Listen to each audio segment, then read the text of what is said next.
Hello everyone, welcome back to our channel Hire Me Smart and part third of chapter money. तो last videos में हमने discuss किया था कि barter system क्या होता है, उसकी डिफ़िकल्टीज़, एंड देन हमने डिस्कस किया कि मनी बार्टर सिस्टम डिस्कस कर लिया है हमने, बार्टर सिस्टम की डिफ़िकल्टीज़, मनी डिस्कस कर लिया, फंक्शंस ऑफ मनी डिस्कस कर लिया। अब नेक्स्ट वीडियो में इस वाली वीडियोस में हम डिस्कस करेंगे कैरेक्टरिस्टिक्स क्या हैं उसके आगे, और देखते हैं कहाँ तक कवर कर पाते हैं। कोशिश करेंगे इस वीडियो में सारा कवर कर लें, या फिर हमें एक और पार्ट बनाना पड़ेगा। तो चलिए, जैसा कि मैंने लास्ट वीडियो में कहा था कि ये पीडीएफ हमारे चैनल टेलीग्राम पे हायर मी स्मार्ट पे अवेलेबल है। डिस्क्रिप्शन में लिंक है, वहाँ से ज्वाइन करें लिंक को, और पीडीएफ को डाउनलोड करके पढ़ सकते हैं वहाँ से। Okay, so let's go ahead.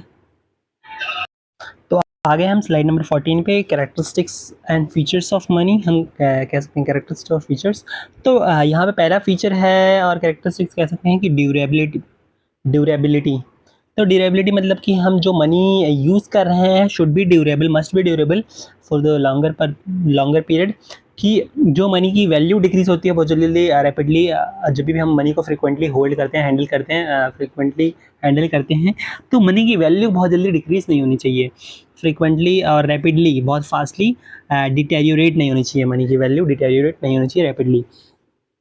तो आगे बढ़ते हैं कि money must be durable, money must be durable and not likely to deteriorate rapidly with the frequently handling. Currency notes and coins are being used repeatedly and shall continue to do so many years.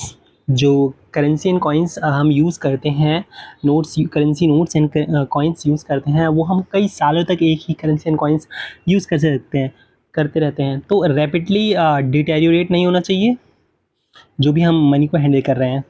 Okay, उसकी value deteriorate मतलब decrease नहीं होनी चाहिए, fall नहीं होनी चाहिए value. आइए आगे बढ़ते हैं। तो मीडियम ऑफ एक्सचेंज की बात करते हैं। मीडियम ऑफ एक्सचेंज तो है ये मनी, ठीक है। ये तो स्पेसिफिक फीचर है कि हम जब भी कोई गुड्स एंड सर्विस सेल या परचेज कर रहे हैं तो उसके अगेंस्ट हम मनी को दे सकते हैं और ले सकते हैं। तो आइए पढ़ते हैं ये medium of exchange. Money is the thing that act as a medium of exchange for sale and purchase of goods and services. अगला है वेट। वेट मतलब कि हम कह सकते हैं कि money must be light in weight, मतलब बहुत लाइट होता है। Paper money is better than the metal coins and because of it is light in weight. तो बढ़िया है, लाइट इन वेट है, कहीं भी कैरी कर सकते हैं, ले जा सकते हैं। तो अगला पॉइंट में पढ़ते हैं कि मेजर ऑफ वैल्यू।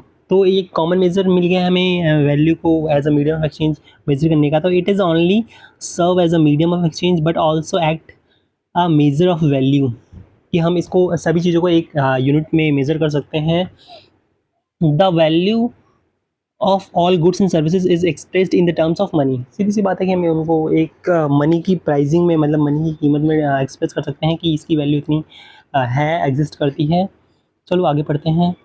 और नेक्स्ट स्लाइड है मनी और कौन कौन से ड्रॉबैक्स थे बाटा सिस्टम में जिसको मनी ने ओवरकम किया। तो हम 4-5 ड्रॉबैक्स जानते हैं जो मनी ने ओवरकम किया है। तो पहला है, तो सबसे पहले तो मीडियम ऑफ एक्सचेंज ही है। तो मीडियम ऑफ एक्सचेंज में हमने ड्रॉबैक ओवरकम किया, तो उसमें कुछ खास जाने की हमें ज़रूरत नहीं है। जब हमने बाटा सिस्टम पढ़ा था, बाटा सिस्टम में हमें कुछ डिफ़िकल्टीज़ फेस हो रही थी मीडियम ऑफ एक्सचेंज में। तो अब वही डिफ़िकल्टीज़ को ओवरकम करके आ गया है मनी हियर, यहाँ पे। तो आइए पढ़ते हैं। Under the barter system there is a lack of double coincidence of wants. जो lack of double coincidence of wants था उसे ओवरकम कर दिया है। With the money as a medium of exchange, individual can exchange their goods and services for money and then can use this money to buy other goods and services according to their needs and convenience. Third point है कि a buyer can buy goods through money and seller can sell goods through money, ठीक है। चलो next आते हैं। अगला है measure of value. Measure of value को भी मनी ने ओवरकम किया था, कुछ खास नहीं। आइए पढ़ लेते हैं directly. Under the barter system there was a no common measure of value. Common measure कोई नहीं था बाटा सिस्टम के टाइम पे। But money has also solve this difficulties, जैसे कि हमने पढ़ा था मनी में, as Geoffrey Crowther puts it, money act as a standard measure of value to which all other things can be compared.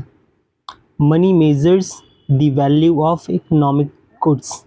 तो सीधी सी बात कह रहे हैं कि जो ग्रॉफरे क्रॉदर थे, वो एक इकोनॉमिस्ट थे जिन्होंने मनी के बारे में कुछ बताया था। तो मनी के बारे में बताया था, हम आगे देखते हैं कि मनी के बारे में उन्होंने बताया था कि जो भी हम इसका कंपैरिजन कर सकते हैं, ईजिली हम मेज़र कर सकते हैं। तो सिंपली इसको आप याद ना भी करें तो चलेगा, कोई कुछ खास नहीं है। Okay, so let's go ahead. देखते हैं, money work as a common measure of denominator into which the values of all goods and services are expressed. इसमें वैल्यू एक्सप्रेस्ड है गुड्स एंड सर्विसेज की, इसे हम कॉमन मेजर ऑफ डिनोमिनेटर कह सकते हैं। When we express the value of commodities in terms of money, it is called price, and by knowing price of the various commodities, it is easy to calculate exchange ratio between them. Okay, next पे आते हैं store of value की। Store of, हम value को store कर सकते हैं। In barter system हम बात करें तो बार्टर सिस्टम में हम अपनी वैल्यूज़ को स्टोर नहीं कर सकते थे फॉर द फ्यूचर पर्पज़, क्योंकि जिसकी जो भी हम चीज़ें स्टोर कर सकते थे या तो वो पेरिसेबल इन नेचर, मतलब जल्दी जल्दी ख़राब हो जाती थी, या फिर बहुत ज़्यादा ड्यूरेबल नहीं होती थी, उसे हम स्टोर नहीं कर सकते थे और फ्यूचर टाइम के लिए यूज़ नहीं कर सकते थे। तो उसके लिए हमें स्पेसिफिक स्टोरेज का कॉस्ट देनी पड़ती थी, स्पेसिफिक ट्रांसपोर्टेशन कॉस्ट देनी पड़ती थी स्टोरेज तक ले जाने के लिए, और उसे हम फ्यूचर पर्पज़ में ईजिली यूज़ नहीं कर सकते थे। लेकिन इन्हीं चीज़ों को मनी ने ओवरकम किया और यहाँ पे आए। और ये डायरेक्टली पढ़ते हैं। तो under the barter system, it is very difficult to store the wealth of for future use. Second point है, most of the goods are perishable in nature, खराब हो जाते थे जल्दी। पेरिसेबल इन नेचर मतलब जल्दी जल्दी खराब हो जाते थे। And their storage requires huge space, ज़्यादा स्पेस लेते थे, और ट्रांसपोर्टेशन कॉस्ट भी, मतलब हैवी स्टोरेज स्पेस लगता था, तो मतलब हैवी स्टोरेज एक्सपेंस भी लगते थे, और ट्रांसपोर्टेशन कॉस्ट भी वहाँ तक स्टोरेज तक ले जाने के लिए। Wealth can be conveniently stored in the form of money, हम इन फॉर्म ऑफ मनी हम इसे यूज़ कर सकते हैं, जो कि इसकी वैल्यू भी जल्दी डिक्रीज़ नहीं होती है, और जल्दी मतलब रैपिडली, मतलब बहुत ज़्यादा फास्टली डिक्रीज़ नहीं होती है, हल्का फुल्का चेंज आता है, बहुत टाइम में वो भी जल्दी नहीं आता। And only can be stored without loss in value, it can be stored without the loss of values, ये कहना चाहते हैं। Money can easily be stored for future use. आगे चलते हैं। तो स्टैंडर्ड डेफर्ड पेमेंट जैसे हमने पढ़ा था कि बार्टर सिस्टम में, कि हम फ्यूचर की पेमेंट्स इजीली नहीं कर सकते हैं, उसे इवेलुएट करने में, कैलकुलेट करने में दिक्कत आती हैं, तो मनी ने इसी को ओवरकम किया है। और अब यहाँ पे हम स्टैंडर्ड डेफर्ड पेमेंट की कैलकुलेशन कर सकते हैं। हम काफ़ी चीज़ें आजकल मॉडर्न ज़माने में, मॉडर्न टाइम में हम बहुत सारी चीज़ें परचेज़ करते हैं ईएमआई पे, लोन्स पे, तो इस पे हमें कैलकुलेट करना पड़ता है कि फ्यूचर पेमेंट्स कैसे, कई बार हम इंस्टेंट पेमेंट नहीं करते और फ्यूचर पेमेंट में डिसाइड करते हैं, तो ईएमआईज़ बनती हैं, लोन्स बनते हैं कि इतने टाइम बाद इतने पैसे पेमेंट पे करने हैं, तो इसको हम ईजिली कैलकुलेट कर पाते हैं इन टर्म्स ऑफ मनी। ठीक है, तो अंडर द बार्टर सिस्टम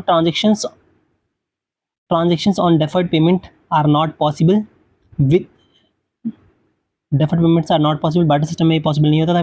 अब with money the debtors make a promise that they will make payment on some future date. In this situation money act as standard of deferred payment।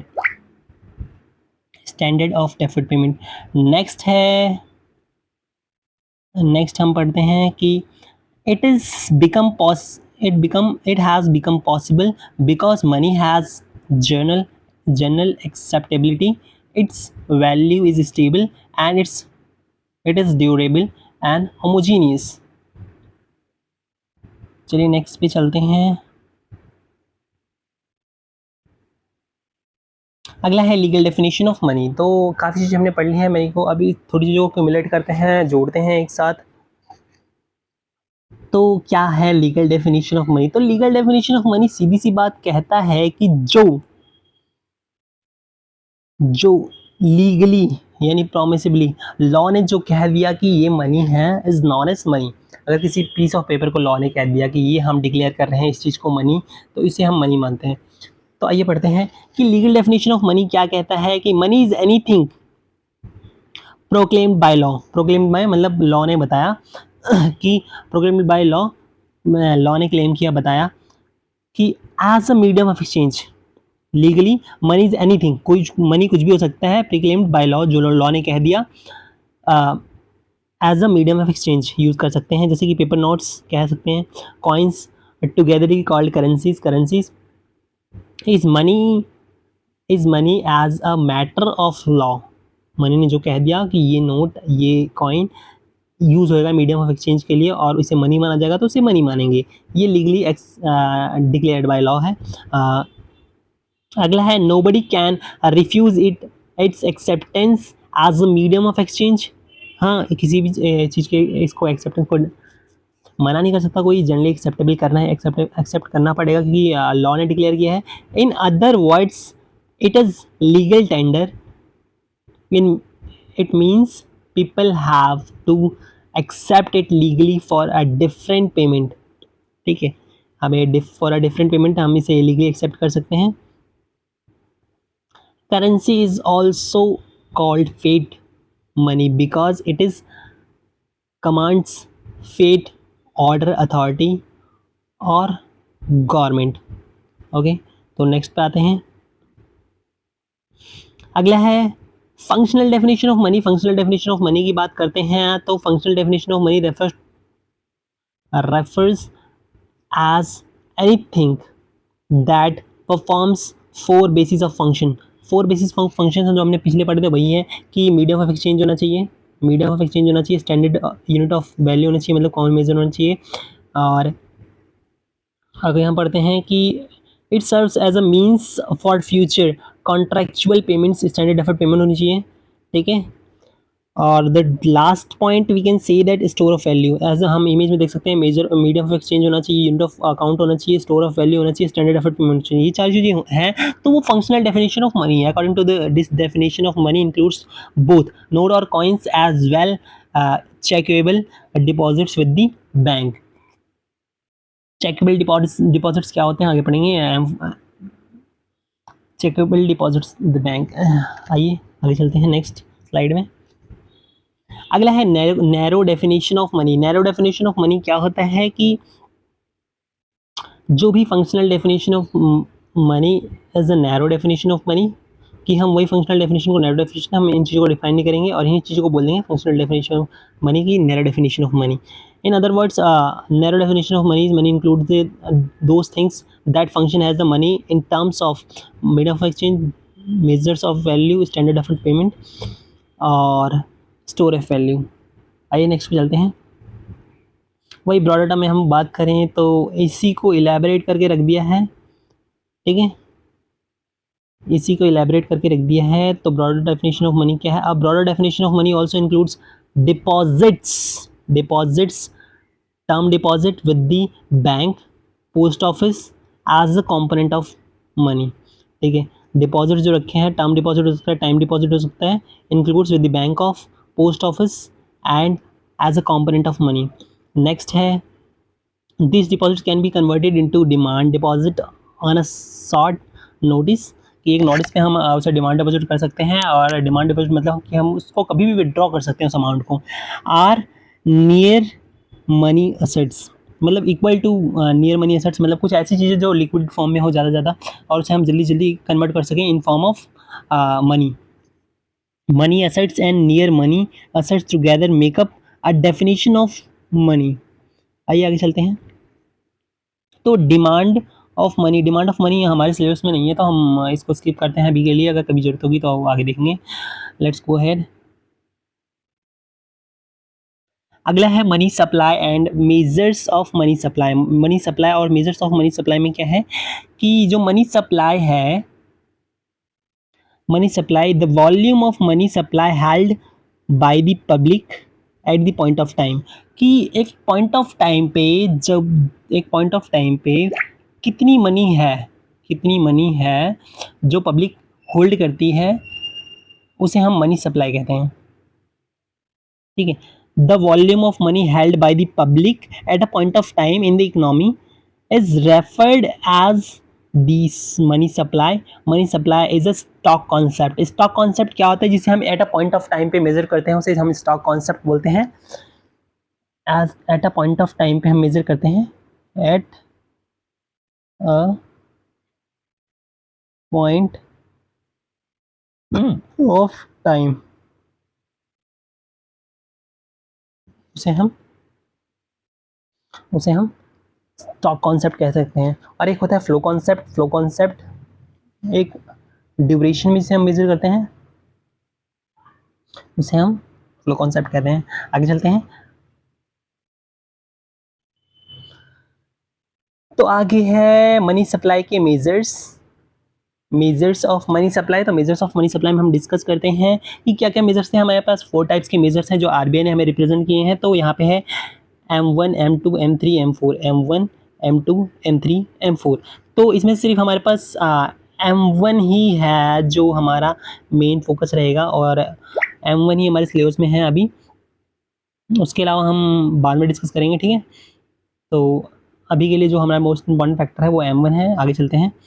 तो M1 क्या होता है? Basically M1 जो है, measures of M1 includes currency notes and coins with public. जो currency notes and coins with public, मतलब हमारे public के साथ है, excluding cash in hand and cash at commercial bank, वो मनी कहलाता है, वो M1 में आता है। बेसिकली M1 में क्या आता है कि C means currency, DD means demand deposit, and OD means other deposits. तो देखते हैं यहाँ पे क्या क्या आ रहा है। Demand deposits of all commercial bank and corporative banks excluding inter banks deposit, inter bank deposit. तो अभी हम बात करते हैं सिर्फ और सिर्फ C plus DD plus OD। C means currency and coins with public, currency and coins with public. पहला currency and coins with public C यहाँ पे currency and coins with public है ना, कि कितना currency and coins with public है, public के साथ है, excluding cash in hand of all commercial bank, excluding cash in hand all commercial banks. दूसरा है DD। DD मतलब demand deposit of all commercial and corporative banks excluding inter bank deposit. मतलब अब bank के जो आपस में डिपॉजिट होते हैं, कि कुछ बैंक ने, मान लो कि SBI बैंक ने कुछ डिपॉजिट कर रखे हैं कोटक महिंद्रा में, और कोटक महिंद्रा ने कुछ डिपॉजिट कर रखे हैं SBI में, तो वो इंक्लूड नहीं होगा। तो इसे हम कहते हैं DD। Where demand deposits are those deposits which can be withdraw by the depositor at any time by means of check. No interest is paid on such deposit। कि डिमांड डिपॉजिट वो होता है जो कभी भी पर्सन अपने check के through withdraw कर सकता है, और इसमें चेक के थ्रू पेमेंट विड्रॉ कर सकता है। इस पर हमें कोई इंटरेस्ट नहीं मिलता, there is no payment of interest. और अगर हम अदर डिपॉजिट की बात करें, लास्ट OD, तो OD यहाँ से कवर है। OD other deposit with RBI, अगर RBI के साथ कोई अदर डिपॉजिट्स हैं तो वो कवर होंगे यहाँ पे। तो आइए पढ़ते हैं, फाइनल टच देते हैं। Other deposits are the deposits held by the RBI of all economics unit except the government and banks.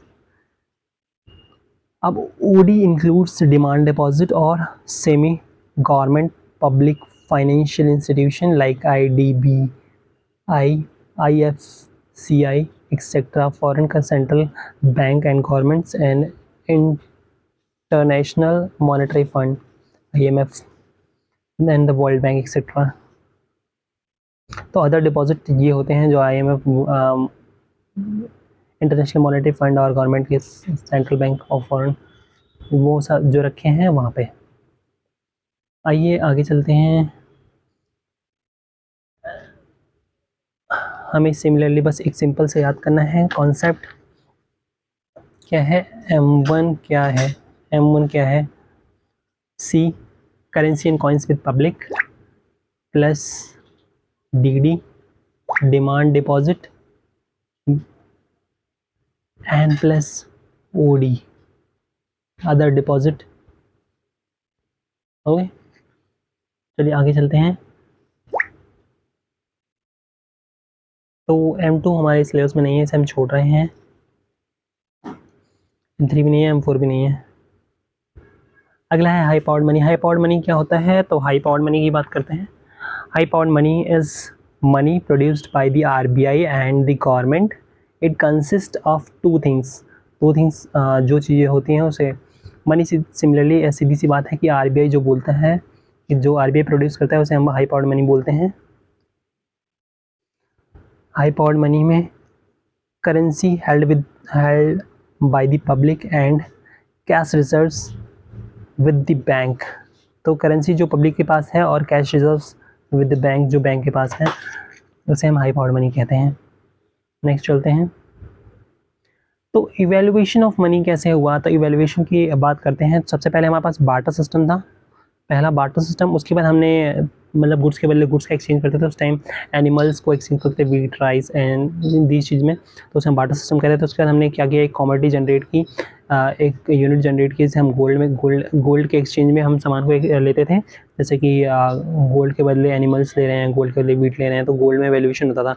Then उसके बाद हमने मेटल कॉइन्स को जनरेट किया कि गोल्ड को एक कॉइन में, सिल्वर को कॉइन में, या कोई और डायमंड या प्रीशियस आइटम्स, उसको हम एक मेटल में कन्वर्ट करके, एक कॉइन मेटल कॉइन्स में कन्वर्ट करके, जैसे कि कह सकते हैं लोहा, स्टील, प्लास्टिक, लोहा, स्टील और तांबा, पीतल, इन सबको एक मेटल कॉइन में कन्वर्ट करके उसके बाद हमने उसमें ट्रांजेक्शन्स की।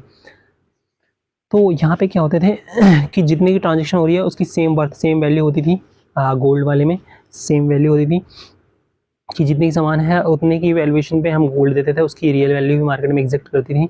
ऐसे ही मेटल में कॉइन में भी यही होता था कि जितनी उस पर करंट मेटल पे जितना वेट है, जितना मार्केट में उसकी वैल्यू है मेटल की, उतनी ही वेट एग्जिस्ट करता था, उतना ही एक्चुअल वैल्यू कह सकते हैं कि एक्चुअल वैल्यू